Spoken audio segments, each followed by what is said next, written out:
Oh, 2 thumbs from Leewood there. Looks like Jake's been sacked. That's good.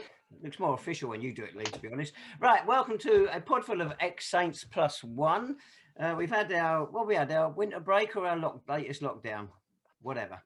There's myself, David Tavener, over there with the thumbs. Leewood, good evening, Lee. David, how are you, my friend? Are you well? I've always feel better when I see you in a Saints shirt, Lee. And Jake Ellacott, you're wearing a different shirt to when we last saw you. You got that off eBay, I believe. I did, yeah, for 50 quid from a certain Mr. Clark, I believe first name Steve. So, yeah, very happy with that. And I'm very happy to be back on Name Podful. drop. Yeah. Jake, what number's that shirt? It is number 10, so it's not Steve's, but... It's not Steve's at all. He didn't wear number 10 that season. But 1998-99, of course. But he did have it in his possession, so we'll have to ask him how he got it. But, oh well. Oh, one of the minions in the team gave it to him. The duster. One of those other blokes playing football with him. Who are they? Yeah.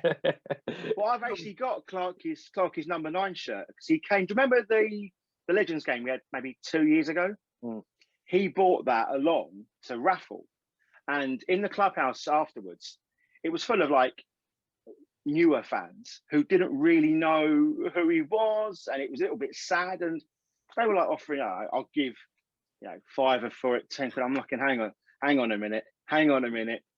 This is absolute sacrilege. So I just gave I went up to Phil Coates, said, Phil, listen, mate, I'm going to give you 50 quid for this right now. It's all going to go to prostate cancer. Got Clarky to sign it.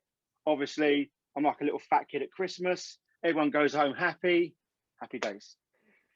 Well done, Lee. I believe you'd consumed a few beers that day as well, so I think that influenced it. What? Whoa. Steady on, mate. Steady on. You've got 2 shirts behind you as well, Lee. Aren't they both new? Where'd they come from? Mate, I'm telling you, I've got to tell the story. So, obviously, as you know, eBay, I also sort of check eBay for a random city tat that I haven't collected. And suddenly, this sweatshirt appears, this horrendous quartered track top, and that very shirt you're wearing. And I thought, I've got that shirt, the quartered track top, what an absolute monstrosity. So, but I did bid on this, because this was from 92, 93. So I bid on it, won it, offered the fellow a tenner, and then it was in Northampton. So I thought, okay, paid the fella, thought it was going to arrive in the post sometime in the next week. The next day, I get a knock on my door. Steve Clark, right?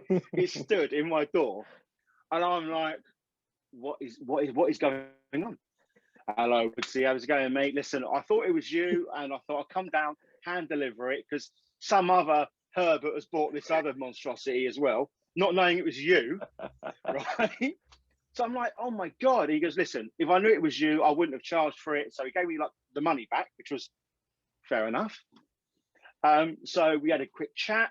I raced into then he then went. I raced into the kitchen. I thought, oh my God, I've got to try this on. Stevie Clark's training top, right? I've tried it on, fits. About 10 seconds later, I'm like, shit, it's back, right? So sorry, I didn't mean to swear. And I'm like, so I didn't want to sort of see him. I didn't want to see him wearing this. So I've had to get sort of changed quickly. Apologies for my French, by the way. Gone back to the door, and he's just chucked that thing at me, which was also for sale. And it was just absolutely farcical, but amazing in the same breath. Yeah. And then, as people on the podcast know, this podcast and the other podcast that we used to do, Jake, before you mugged us all off, I've been after one of these Roy of the Rovers shirts for absolute decades. It was the first full season that I went. I mean, these things don't come along in the public domain very often. Well, I've asked past players; they don't know what happened to theirs, etc., etc. Ainsley doesn't know. And then Lewis Wynn sent me a link. So classic football shirts, they had one, and they put it on for sale. And there's me purchasing it at 2:30 in the morning on Sunday, and it was worth every single penny. And I'm the most happiest man in St Albans having got that in my possession now. Love it, love I it. disagree with you about it being horrible, that quartered one. I think it's Do you terrific. want It looks very yellow. But on the photo I've got, it's the proper gold colours the club should be wearing. Oh, yeah, I think it's probably my lighting. That's Right, from the okay. 93-94 season. Yeah, and 14, Clarkey did have that one. He's got a different sweatshirt on here with 14 on it, so that is his one. But as other players wearing that quartered one, Dean Murphy, Clive Goodyear. Good year. Yep. And looks like Dust, number 8, Sean Brett, Trevor Wilkinson, why he's wearing number 5, I don't know, Erskine Smart, and Peter Risley. They've all got those tops on, and it looks terrific. I disagree with you. Not for the first time, Tabs. It looks very rugby union or league, doesn't it? It looks very rugby, but I think it looks quite smart. I did actually offer it to Ian Hall. It's, yeah, and he goes, it's not for me. And his exact words were, it looks too rugby-ish. Yeah. Well, we did have a quartered shirt in the 50s. Well, there we go. No, but I think actually quarter design actually suits the City colours quite well. I've never sort of seen it before that, so it looks really nice. The quarter shirts we had in the mid-90s was fantastic, sponsored by Telesential, I think. Over there. There we go. There it is. There it is. Oh dear. But I was absolutely chuffed to get this Saints drill top from 92, 93, and obviously the holy grail of all St Albans City shirts, the Roy of the Rovers season. Amazing. Well made up. Barry Tomlinson will be delighted. He will. He will. You remember who he was. Or he's still around, of course. Yeah. Right. Apart from talking about our fashion show, we're here to talk to football as well. On Sunday we had a game. Some people thought it was Saturday. On Sunday we had a game against Brentford B. And it's very clever, Brentford B for the reserve side. It should be obviously B's, and they should stick quite a few Z's on the end of that B, isn't it? Some up second half. Jake, you were allowed into the theatre of whatever it is. What did you make of it? It was okay. It was just a typical sort of friendly game, wasn't it, between a non-league side and a decent football league side. Actually, you know, I thought Saints looked okay. They were lucky to win, really. The chances Brentford had, especially in the first half. But it was a good workout. Jeffers took his goal brilliantly, even though it was a mistake that allowed him in. I thought he took it really well. And considering the Saints haven't played since, mid-February against Hemel, actually, they didn't look as sort of short as I thought they would. And of course, Ian was able to get the whole squad a run out. So a decent sort of afternoon of football, I suppose, mainly for Ian Allenson, really. Yeah, we had a rare look at people like Romeo Akinola from the start of the game, which is unusual, of course. But a couple weren't there. Zane Banton and David Noble. You mentioned them in your thing. They're not available today. What did that mean? So I think David Noble is sort of still struggling with an injury. He was on the touchline, sort of coaching. He was in a bright red hat. Zane wasn't there, so I don't know what was up with him. Maybe an injury of some sort. I hadn't heard. So yeah, hopefully both are okay. Yeah. Did you watch the game, Lee? Yeah, I quite enjoyed it. To be fair, it was quite open enough. As Jake said there, one thing that did impress me was the fact that I thought we'd be a bit more lethargic and leggy. But yeah, the energy levels were good. And the first goal was really, really well taken. Other than that, we had spells, didn't really threat too much other than that. But penalty, can I just go back to our penalty? Listen, I mean, You're not having it. I mean, to be fair, we should be embarrassed that it got awarded, to be fair. Yeah, it's a joke. But I suppose that's just the modern day game, I guess, which is, you know.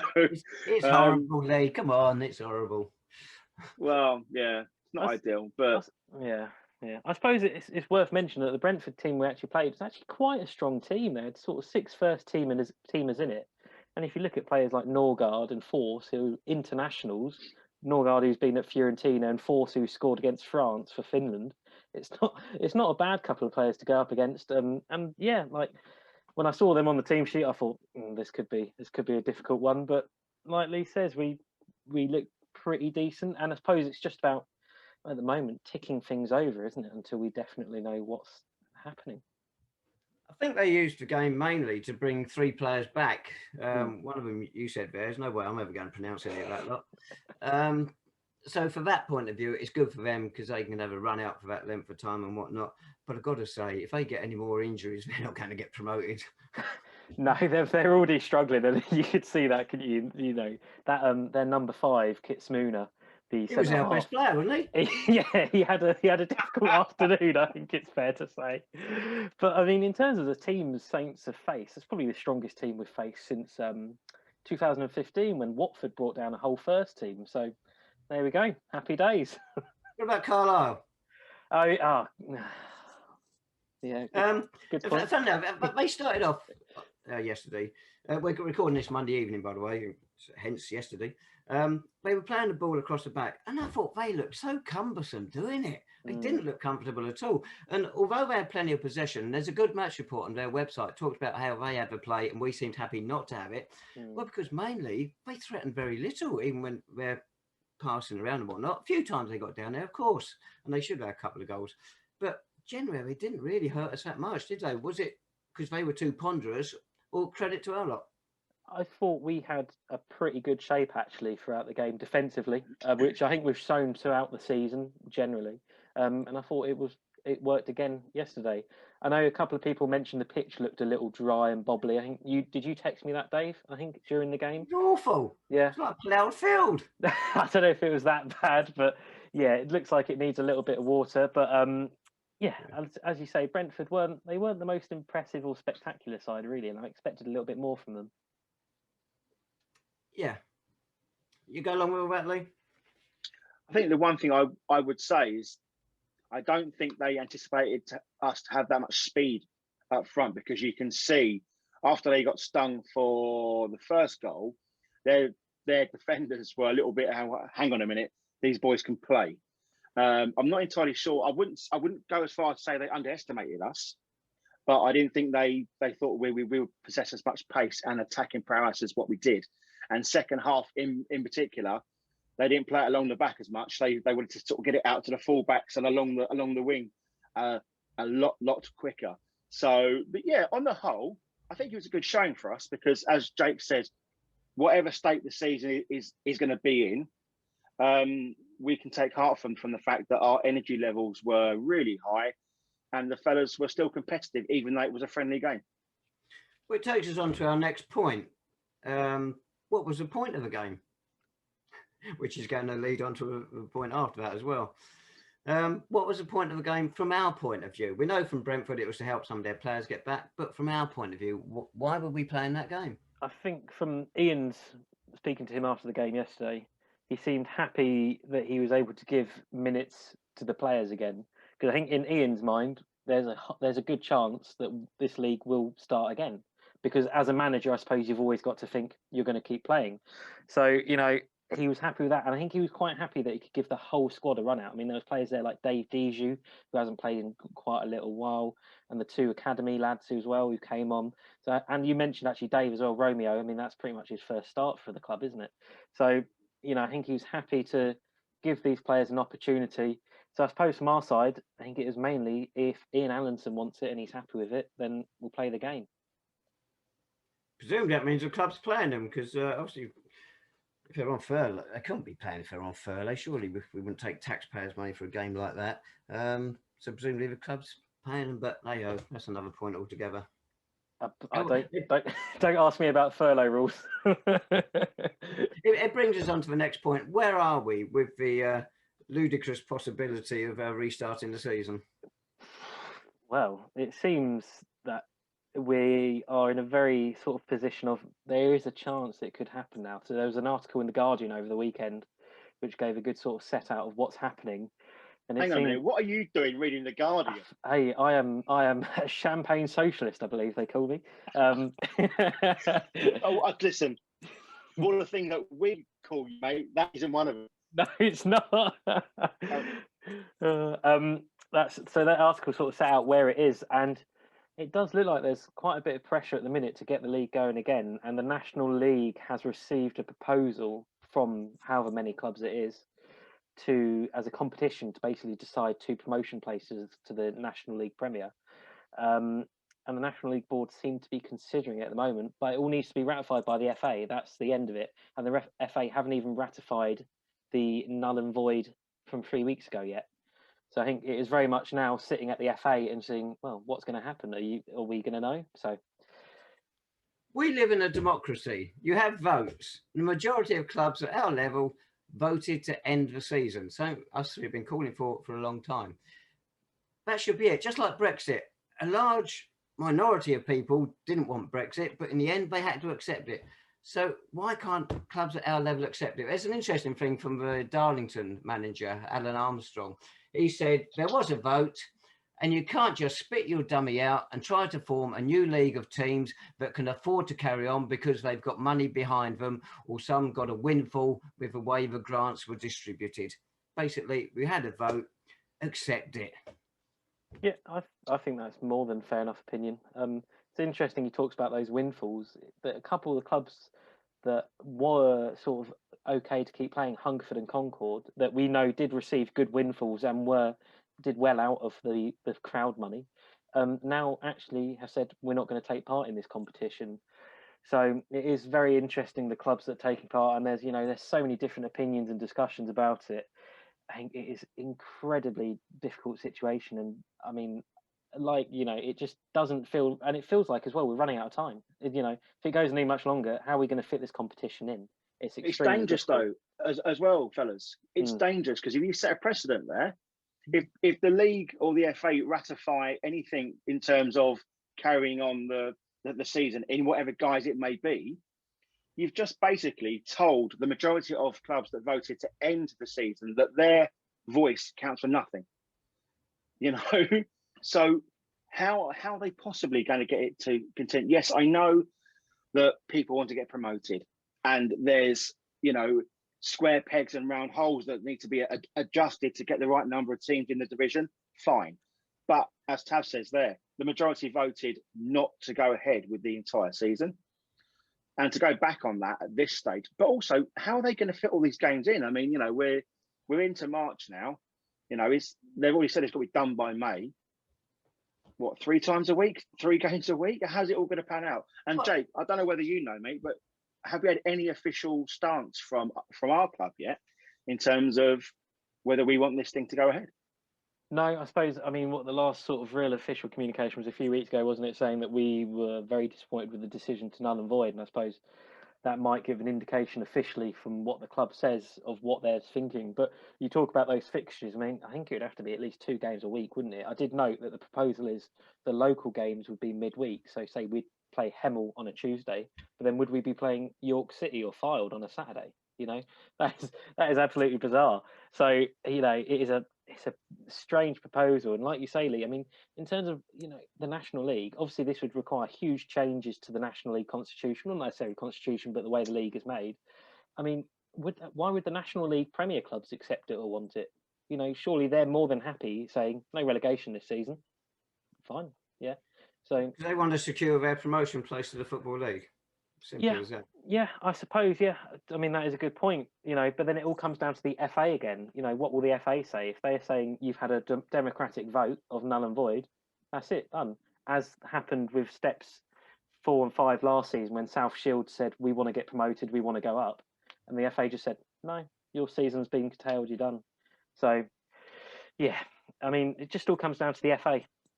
That nonsense of playing your local games midweek and your long games Saturday, which is the principle of football at this level to a degree, it's not going to work because you've only got a small number of clubs in the north who want to take up this load of nonsense.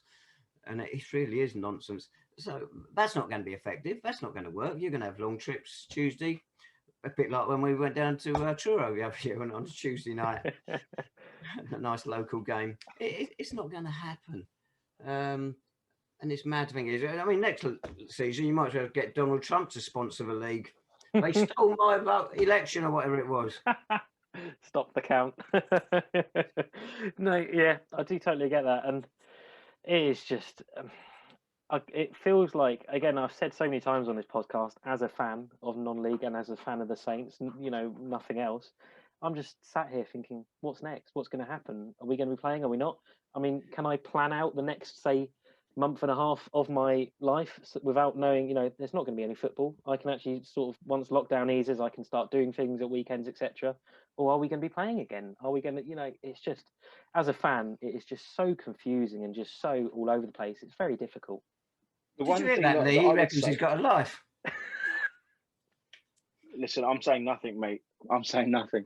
The one thing I would say as well, you've listened to all of the people and their sound bites and their YouTube videos and their radio interviews and all of the teams that want the season to continue.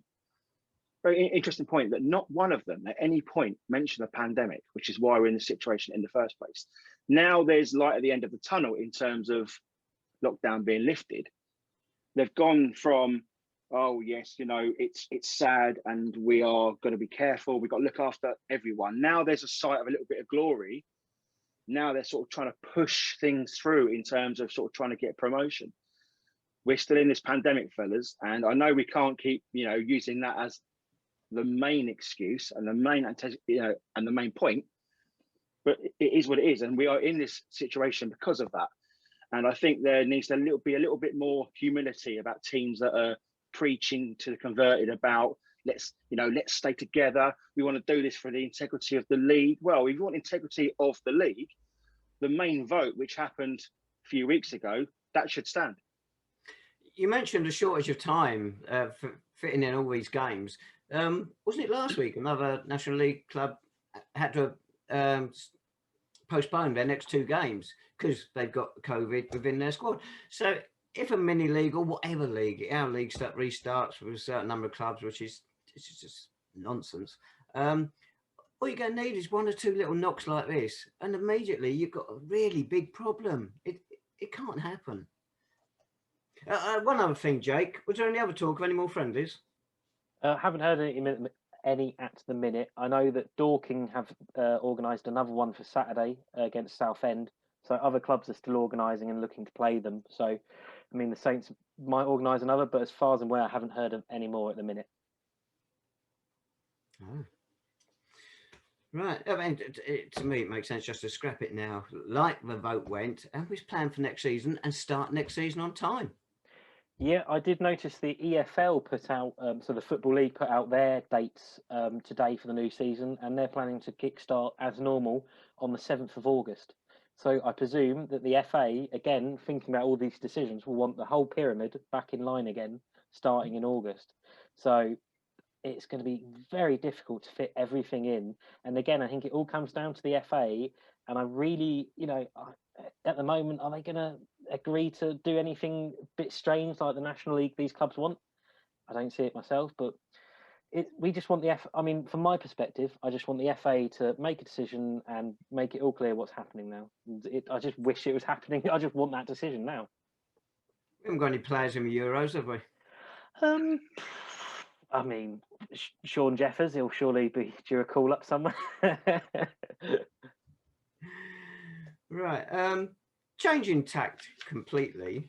Last week, I did, 20 years late, I did a profile for Steve Clark, 5,000 odd words, so it's quite detailed. And it is on saintsstatistics.co.uk. There you go, Webber. I've got it right for a change. A lot of people looking at that, but also at the same time as sending that out, we sent this little thing out. We used to do that chap there, Lee Wood, used to do a fanzine called Marching On, and they did a Steve Clark testimonial special. How long were you doing this fanzine for, Lee? 2 years. 2 years. It was 16 majestic simple, but issues. I bet a lot of work goes into it. Yeah, I mean, listen, I was just a, spotty, oiky young teenager caught up in the bright lights of Clarence Park. It started off, I mean, listen, but don't forget, fanzines obviously have developed massively from when I used to do it. But back in like the sort of mid to late 90s, but that's what all of the trend. Fanzines were all of the sort of trend. And I just thought, I'll start one up and see what happens. And the first one I ever did, I actually interviewed Muddy in the bar. And it was from then on, I thought, you know what, there's an appetite for this. And I only printed, I don't know, 50 copies, but they all went, you know, and obviously as word got out, more people wanted to sort of contribute to it. I know Tavs laughingly behind gritted sort of teeth, you were absolutely coating it off majestically, but I think you appreciated the effort and the reasonings behind it. It provided the fans with a different view. Then we started selling it in sports pages, and it really sort of did take off. And I think that was a time when you could write articles, and owners of clubs weren't so scared, and they weren't so thin-skinned, and you could have a pop, albeit tongue-in-cheek. But yeah, it was, well, no, that's why we're sitting here. 16 issues, mate, and it was really good fun. It was a lot of hard work, but I had a lot of fantastic people help me in terms of contributions. It was on sale, believe it or not, in about 3 or 4 different countries. It was on sale in America. I'll say around here in London and Leeds and Liverpool and Nottingham. So yeah, it was really good fun. And as I sort of say, it was a really good way to engage with the fans and for them to have a light-hearted look at stuff that the programme wasn't offering at that time. You mentioned the contributors, and there's a great long list here. I mean, there's almost enough there to be a team of matchday critical staff. But you also got people like John Mitchell, Jimmy King as well, it says they're helping. You got the big in. Well, no, I mean, it was just a case of, I think at the time, the club was a little bit more close-knit than what it is now. Quite rightly, because, you know, now you've got to broaden the horizons, expand the club name. I get that. But back then, it was very sort of a close-knit club, and you can go up and ask the manager or ex-players or call people up, and they would contribute. They'd be more than happy to. So, yeah, it was really good fun. And I think the chairman at the time, Lee Harding, he saw it for what it was. You know, it wasn't vindictive. It wasn't malicious. It was a young, exuberant teenager trying to have a little dig at his boss through a fanzine. And also it was another avenue which helped promote the club, because a lot of it was actually saying how great we were. It also helps when the season, when the football that we play is so great, and we are 20 minutes away from Wembley, and we get so many fans off of the back of that. You're going to sort of cash in is the wrong word, but you're certainly going to utilize every promotional avenue that the club has. You mentioned about how great we were. I think that's underplaying how you stated how the football was. I mean, you're even here trying to get a knighthood for Clarkey, get a petition going. I don't think that's come off quite yet, but but yeah, the idea of magazines. The club first did some in the 1950s, and it did some in the 60s. 70s was a pretty dreadful time. It didn't do any then.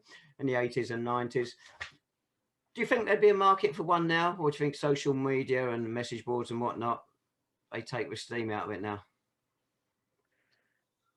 I have to think, well, I'm impressed that you still get magazines like When Saturday Comes. They're still going. And they've reverted to a more online presence as well, but they still do the print. Fanzines now, they are pretty much like matchday programs themselves. You know, they're glossy editions, 64 pages, people subscribe to them.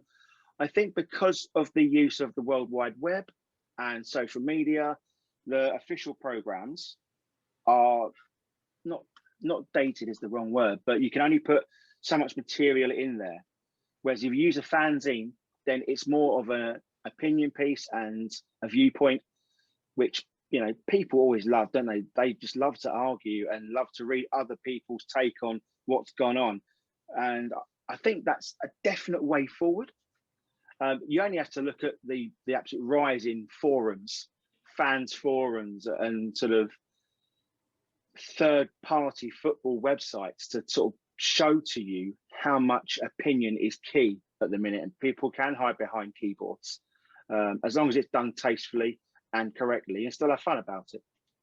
You mentioned programs. Ones at our levels last 2 years have been awful. They're so sanitized, very little research goes into them. The only two I would exclude would be Chelmsford City and Wealdstone. I think they still put a bit of effort into their programs, but nobody else seems to bother.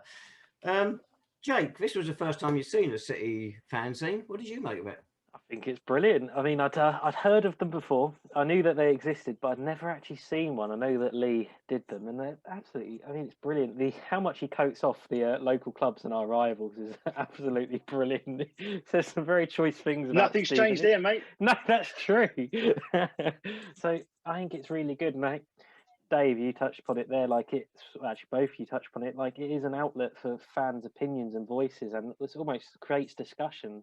And I can imagine how much it created around the club at the time. And I think, you know, it would be brilliant to see something like that now, to see, you know, a group of fans come together and do something like that. Because I think that's the same at every club, especially now in a post-pandemic world when we come back to, you know, grounds.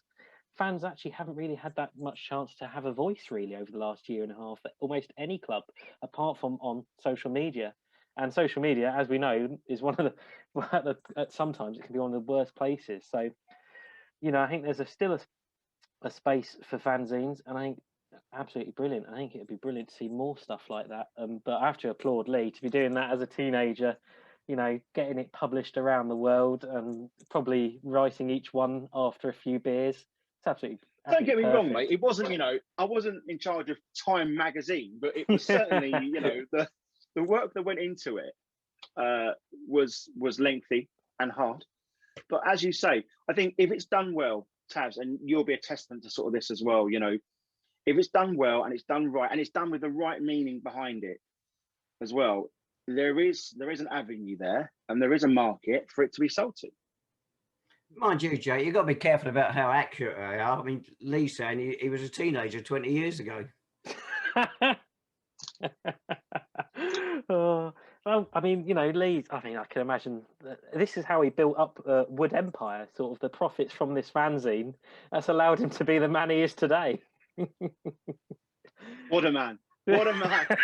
There was no trust me, mate, there was no profits to be had. Absolutely none. But it was good fun. And it was good fun as well because for one reason, all the fans bought into it and they knew the reason behind it, just to have fun.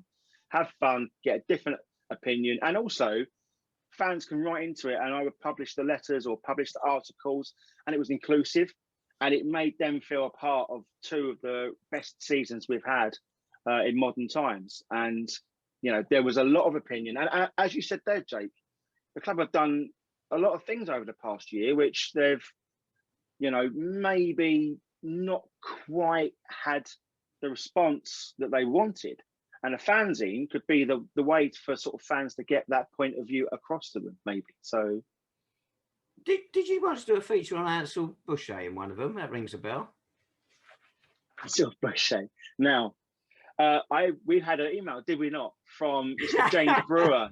Hi, James. And he said to me, if I was to mention Ansel Boucher in the previous pod, he would donate £5 of his well-earned money to a charity of my choice.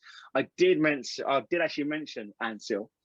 So, Mr. Brewer, if you'd like to donate your £5 to Lewis Wynn's Just Giving page, that would be most appreciated, I'm sure. Ansel Boucher. I mean, I covered everyone, mate. I spoke to chairman, past and present. It basically was an avenue just to absolutely coat off Stevenage. Because for fans who haven't arrived at the club in the last sort of 5 or 6 years, our main rivals were actually Stevenage. Hemel weren't even in the equation. They were like 2 or 3 divisions below, weren't they? So it was basically, yeah, just me coating off Stevenage, praising our club and interviewing a few players. Wonderful times. Well, actually, Lee, because you're still wet behind the ears new supporter, you go back before Stevenage, because they were just playing in a park with a mud bank, weren't they, when you first went there in 92, 93. No such thing as terrace in there.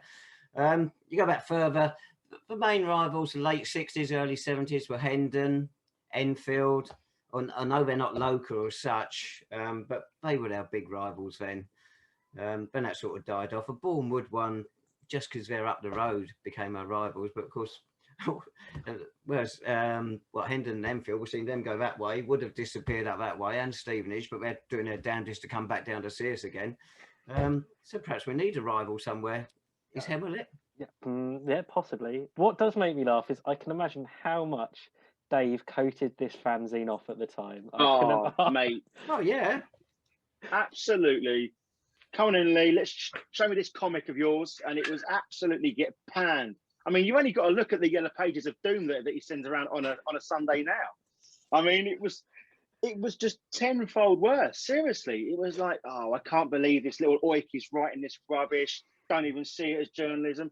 I didn't even see it as bloody journalism, tough. So I'm I not don't think sort of I you. don't think I said that, Lee, but I get your drift. Oh, dearie me. Anyway. On that joyful note, I think we're going to have to end. We've almost run out of time on our Really? meeting. Yeah. I've got a list here. Look. Oh no. We've just been having so much fun. Can't be down the park then. Right. Oh, very good. Well, There's some reading material down the park. There's some posters there about the license. If there you can't afford a newspaper, you can read that. There is indeed. But I suppose if fans want to get in contact, as James did, they can email us. The email is in the description below. And hopefully we'll be back soon with more football to talk about. But we'll be back anyway, because I presume in the next couple of weeks we'll find out what's happening. So we'll be back to talk about that. Does it cost a £5 for all of them to email us? No, it's actually a tenner now. It's gone up. So thanks everyone, and we'll look forward to speaking to you next time. Bye bye, Yeah, everyone. good to see you both.